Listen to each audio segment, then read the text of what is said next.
আমরা কেন দুইটা শপথ নিলাম, ওনারা কেন একটা নিলেন, ওনারা কেন নিলেন তার ব্যাখ্যা ওনারা দিয়েছেন। আমরা যে ব্যাখ্যাটা দিতে চাই, আমরা মনে করি যে 26-এ কোনো নির্বাচন হওয়ার কথাই ছিল না।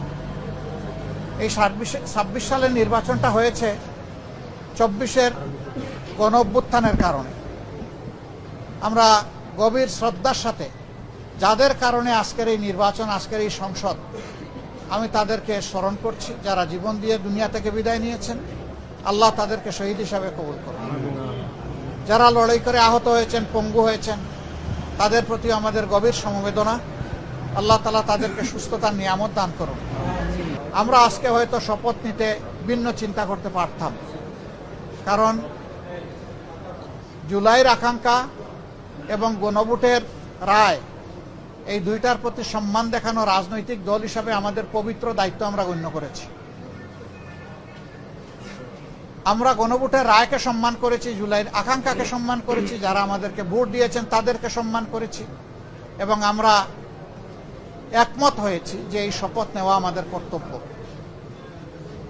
তবে আমরা মনে করি সরকারি দল শপথ না নিয়ে তারা জুলাইকে উপেক্ষা এবং অবজ্ঞা করেছেন। এতে জন আকাঙ্ক্ষার বিপরীতে তাদের অবস্থান বলে আমরা মনে করি। সংস্কারের বিপরীতে তাদের এই অবস্থান স্পষ্ট।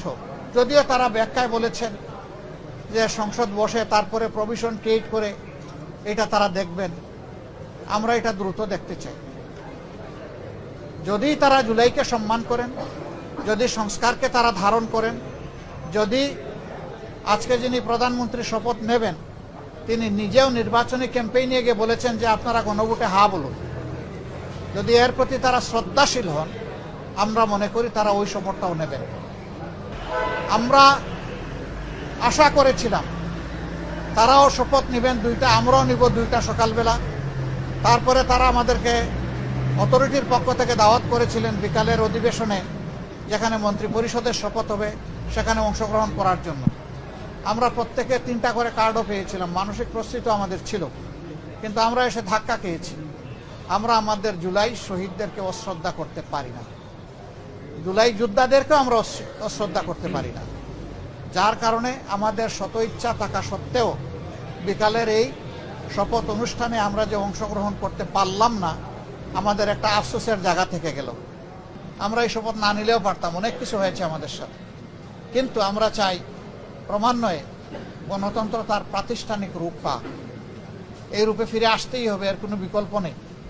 এই জন্য আমরা শত কষ্ট থাকা সত্ত্বেও আমরা সংসদে অংশগ্রহণ করছি, এবং ইনশাল্লাহ আপনারা দোয়া করবেন আমরা যেন দেশ জাতির পক্ষে ভূমিকা রাখতে পারি।